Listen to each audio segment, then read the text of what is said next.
हजरत आदम अलैहिस्सलाम की तख्लीक। जब अल्लाह ताला ने दुनिया को आबाद करने का इरादा किया तो उसने फरिश्तों से कहा, मैं दुनिया में अपना एक नायब खलीफा बनाना चाहता हूँ। फरिश्तों ने कहा, ए अल्लाह, तो दुनिया में ऐसे शख्स को नायब बनाना चाहता है जो खराबियाँ करे और खून करता फिरे। हम तेरी तारीफ करने के साथ तेरी तस्बीह और पाकी बयान करते रहते हैं। अल्लाह मियाँ ने फरमाया, मैं वो बातें जानता हूँ जो तुम नहीं जानते। अल्लाह ताला ने हजरत आदम अलैहिस्सलाम को मिट्टी से पैदा किया और उनमें अपनी रूह फूंकी और उन्हें एक जानदार बनाया। अल्लाह मियाँ ने हजरत आदम अलैहिस्सलाम को सब चीजों के नाम सिखा दिए, फिर उनको फरिश्तों के सामने किया और फरमाया, अगर तुम सच्चे हो तो मुझे उनके नाम बताओ।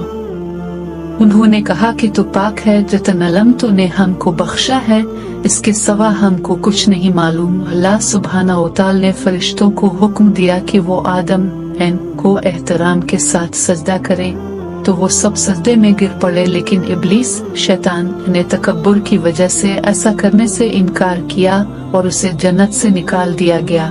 अल्लाह मियाँ ने हजरत आदम अलैहिस्सलाम से कहा कि तुम और तुम्हारी बीवी जन्नत में रहो और जहाँ से चाहो खाओ पियो, मगर एक खास दरख्त के मुतालिक हजरत आदम अलैहिस्सलाम को मना कर दिया कि इसके करीब भी न जाना वरना तुम भी जालिमों में से हो जाओगे।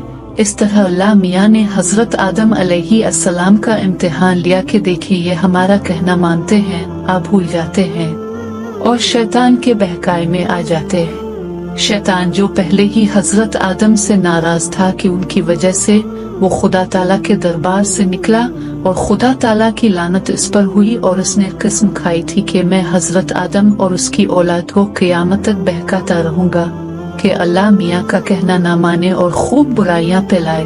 वो हजरत आदम और उनकी बीवी हजरत हव्वा अलैहिस्सलाम को बराबर बहकाता रहा कि इस दरख्त का फल तुम जरूर खाओ, इसके खाने से तुम फरिश्ता बन जाओगे, जन्नत में से भी ना निकलोगे। और एक दिन इब्लीस ने हजरत आदम और हव्वा को ममनुआ दरख्त का फल खाने के लिए आमादा किया और उनसे अबदी जिंदगी और बादशाही का वादा किया।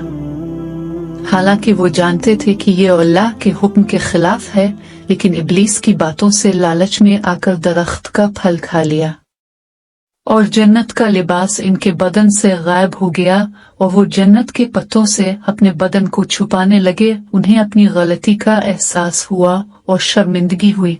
अल्लाह को मालूम था कि क्या हुआ था और उसने हजरत आदम को अपने अमाल का हिसाब देने के लिए बुलाया। अल्लाह ताला ने हजरत आदम अलैहिस्सलाम से कहा कि हमने कह दिया था कि इस दरख्त के पास भी न जाना और शैतान के कहने में न आना, वो तुम्हारा दुश्मन है। तुम उसके कहने में आ गए, अब तुम और हव्वा जन्नत से चले जाओ और दुनिया में जाकर रहो। हजरत आदम को जन्नत से निकलने और शैतान के बहकाई में आने का बहुत रंज हुआ और बहुत अरसा तक अल्लाह ताला से मुआफी मांगते रहे और रोते रहे कि अल्लाह ताला मुझे माफ कर दे।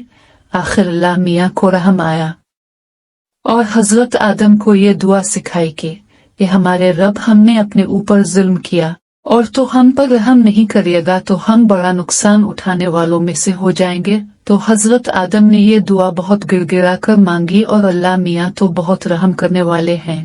जब कोई बंदा गुनाह कर लेता है और सच्चे दिल से तौबा कर लेता है कि ए अल्लाह, ये गुनाह तो मुझसे गलती से हो गया, आइंदा ऐसा ना करूँगा, तो वो माफ कर देते हैं। चुनांचे हजरत आदम अलैहिस्सलाम को भी अल्लाह मियाँ ने माफ कर दिया और फिर कहा कि तुम और तुम्हारी औलादाल दुनिया में रहो और ये बात याद रखूं कि जब मेरी तरफ से कोई नबी सल्लल्लाहु अलैहि वसल्लम मेरी हिदायत लेकर तुम्हारे पास तो तुम उसका कहना मानना, जो मेरे भेजे हुए नबियों का कहना मानेगा उसको फिर ना कोई खौफ होगा और गम होगा, और जो लोग मेरे नबियों की बात को नहीं मानेंगे और हमारी आयतों को झटलाएंगे वो दोज़ख में जाएंगे और हमेशा इसी में रहेंगे।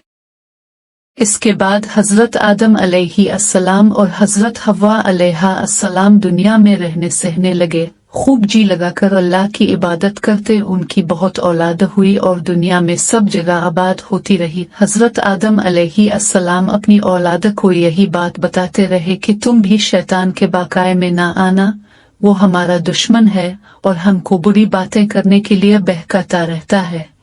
हमेशा अल्लाह की इबादत करना, کسی پر ظلم نہ کرنا، ایک دوسرے کی نیک کاموں میں مدد کرتے رہنا۔